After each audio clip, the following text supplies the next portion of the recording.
suku. Di lereng barat Gunung Lawu, pada ketinggian lebih dari 1000 meter di atas permukaan laut, Candi Suko berdiri menentang cara pandang kita tentang kesakralan. Bagi sebagian orang, Candi Suko dikenal bukan karena kemegahannya, melainkan karena satu julukan yang melekat kuat, Candi Erotik. Candi Suko diperkirakan dibangun pada abad ke-15 di masa akhir Majapahit, saat kerajaan besar itu mengalami kemunduran. Masyarakat pedesaan kembali pada transisi awal, pemujaan terhadap leluhur, kesuburan, dan kekuatan alam. Itulah sebabnya suku tampil dengan bentuk arsitektur yang lebih tua, punden berundak, yang mengingatkan kita pada masa prasejarah Nusantara.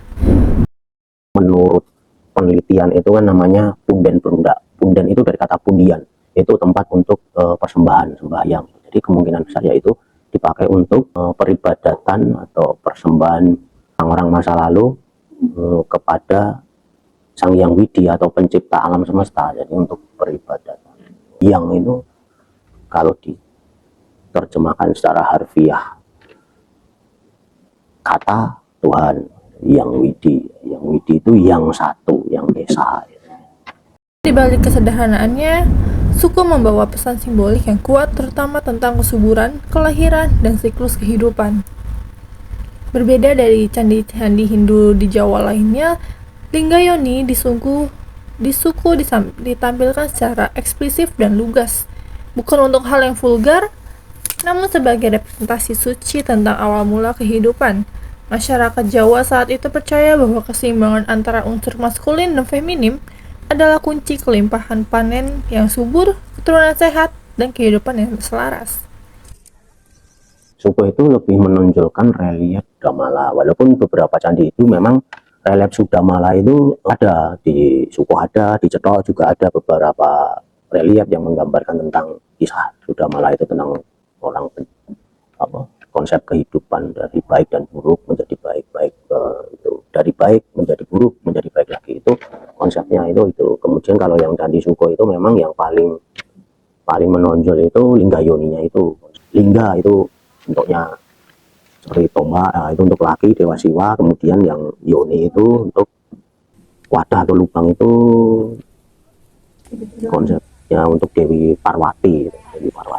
Itu simbol penciptaan alam semesta, kosmik alam semesta. Itu dari penciptaan antara laki, kalau secara awam itu laki dan perempuan, konsep antara Dewa Siwa tadi dengan Dewi Parwati itu. Di salah satu sisi terdapat relief yang berbentuk rahim atau alat produksi wanita. Relief ini menggambarkan perjalanan manusia dari proses kelahiran, mulai dari janin hingga siap memasuki dunia. Para arkeolog menafsirkan ini sebagai simbol pemurnian dan pengingat bahwa setiap manusia lahir suci, membawa peran dan takdirnya masing-masing. Relief ini juga menjadi bukti jelas betapa pentingnya tema kesuburan dalam ritual masyarakat Majapahit. Candi ini bukan untuk sekedar pusat persembahan, tetapi juga tempat penyucian diri bagi mereka yang ingin memulai babak hidup baru. Selain Linggayoni dan relief rahim, suku juga dipenuhi simbol dan cerita lain. Ada relief arca atau tortos atau kura-kura sebagai simbol dunia dan unsur air. Unsur air sering dikaitkan dengan kesuburan. Beberapa relief menggambarkan wayang, binatang suci, dan tokoh pewayangan, memberikan gambaran bahwa spiritualitas masyarakat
Bangunan bertingkat mengarah ke puncak melambangkan perjalanan manusia menuju penyempurnaan dari dunia bawah menuju cahaya.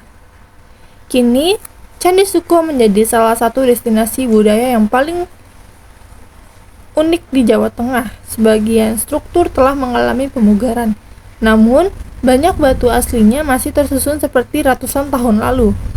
Pengunjung datang dari berbagai daerah, bahkan negara, bukan hanya untuk menikmati pemandangan laut, tetapi juga merasakan atmosfer mistis dan filosofi mendalam yang terpahat di setiap relung batu. Meski terjaga, situs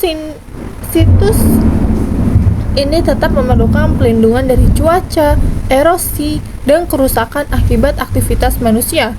Warisan ini rapuh, namun nilainya tak ternilai. Candi Suko mengingatkan kita bahwa peradaban tidak hanya hidup lewat keajaiban dan kejayaan kerajaannya, tetapi juga lewat keyakinan, simbol, dan nilai-nilai yang diwariskan. Lingga Yoni, relief kelahiran dan simbol kesuburan di suku, adalah pesan bahwa manusia selalu kembali pada asal-usulnya, pada alam, pada kehidupan, pada proses penciptaan. Candi Suko berdiri menjadi pengingat bahwa kesuburan bukan hanya milik tanah, tetapi juga milik jiwa manusia.